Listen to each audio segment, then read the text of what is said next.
What's going on, everybody? My name is Aiden and welcome back to another video. Ladies and gentlemen, there was no video yesterday, and that's because I did, attend a wedding, so I wasn't able to kind of record within the time for parameters and stuff like that. I had work the next day, so basically today's video is going to be a game reaction based on yesterday's game against the Indiana Pacers. And you know what?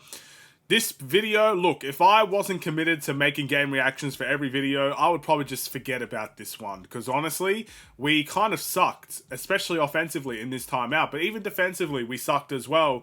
And it just wasn't a fun game to really be part of in many ways. And we're going to discuss what went wrong for the Bulls in this video. But before we get any further, if you liked the video and you want to see more from me, drop a like, drop a follow, and or subscribe if you are new. And let me know in the comments below your thoughts about the Bulls and their game against the Pacers. Who was your player of the game? To be honest, there's only really one standout in this one because no one really had a good game against the Pacers, and we lost the game 129 to 113. Now, the Bulls, as we all know, have to play well offensively to win games. If you don't deliver offensively, you will not beat any team with the defense that we play. And ultimately, that's exactly what happened today. So, the two key parameters you want to focus on the offensive end really is points in the paint and three-point shooting. Well, ladies and gentlemen, I can happily inform you the Bulls made more threes, but also made them on more attempts. So our efficiency with the Pacers when it comes to the three-point shooting was around the same, 34%.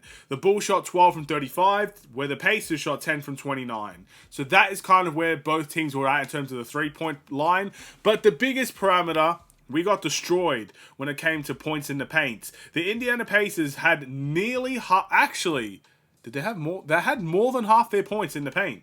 Whatever 76 times 2 is, that's how many, that's more than half. Put it that way. I'm pretty sure it's more than half.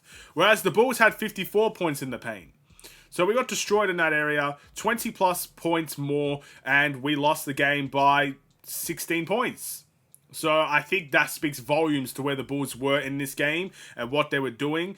But I'm sure that there's a little bit more to it than meets the eye there. But I think that's the biggest reason why we lost the game. The first half for the Bulls was really poor. The first quarter especially was very poor. We're starting to kind of see trends about how the Bulls start games. And it's never a nice feeling. And yes, we tend to pick it up towards the end. But again, we can't come back from every game forever. At some point, we got to learn to control a game from the very beginning. Sometimes we see it, most times we don't. And that is quite frustrating. But ultimately, again, it's a game we couldn't come back from in the end. I want to take a look at the assist numbers because that is always a key parameter as well. And this speaks volumes to the way that the Bulls kind of played as well. 23 assists, I don't personally think is a bad result. But compared to the Indiana Pacers' 37 assists in this game, they were absolutely steamrolling us in every single way. Their ball movement was better, their points in the paint was better, their three-point shooting was around the same. Naturally, you're not going to beat the Pacers if you can't bring your A game offensively. And today, they kind of swarmed us. They kind of took over in every way.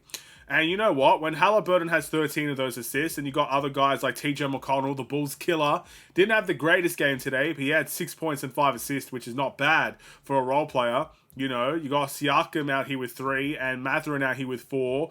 Nembhard with 5. I mean, everybody just moved the ball here, ladies and gentlemen, and that's how the Pacers won the game.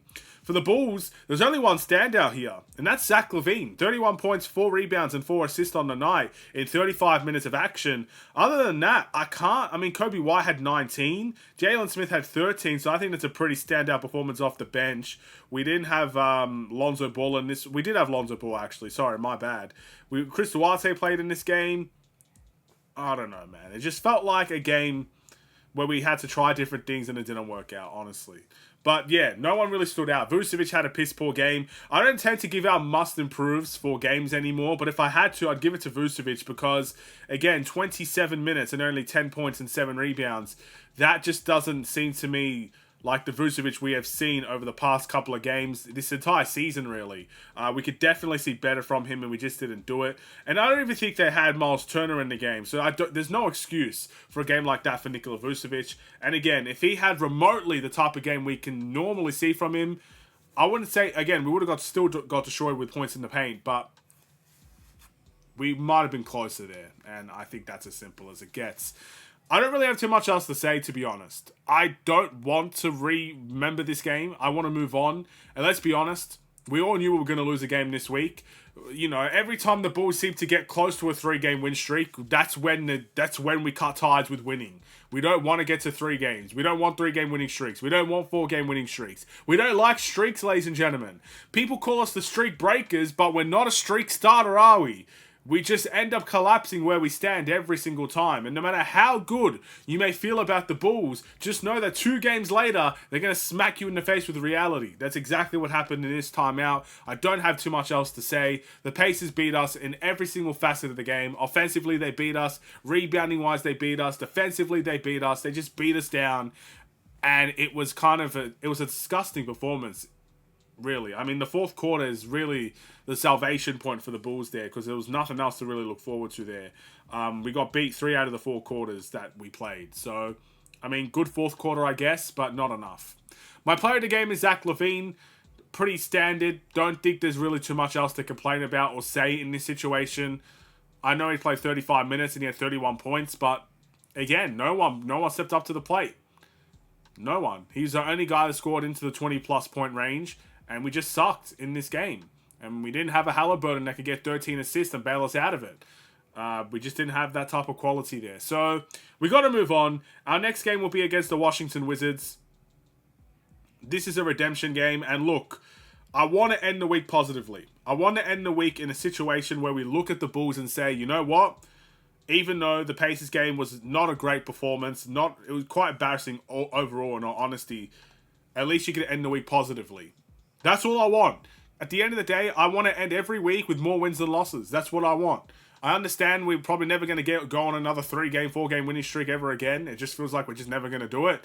But at least go positive. So the Wizards is a game where we did lose to them previously. So they're going to come in with a world of confidence. Jordan Poole seems to be playing at a very good level at the moment for the Wizards as well. So it's not a team to be taken lightly. And we need to have the right mentality for the game. It's as simple as that. We can't have a roll out of bed and win the game type of mentality. You got to work for it. It's very clear. And hopefully they've learned from their mistakes and they work for that game against the Wizards. And you know what? I don't tend to talk about the next game afterwards, but the next game afterwards is going to be a special one against the Sacramento Kings. Oh man, DeRozan's homecoming to the Bulls. I hope to have a warm reception for him. I hope the Bulls fans will give him a standing ovation. I hope there's a tribute that he plays. I understand he was only here for 3 seasons, and many people will look at it and say he didn't have a massive impact here. He balled out here.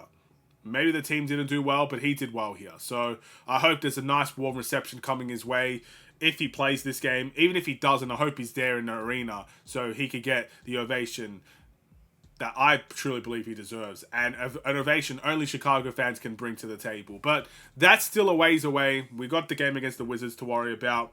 Let's enjoy it. Thank you for watching. I'll see you in the next one. Stay safe, stay healthy, and stay tuned for more. Take care, and peace.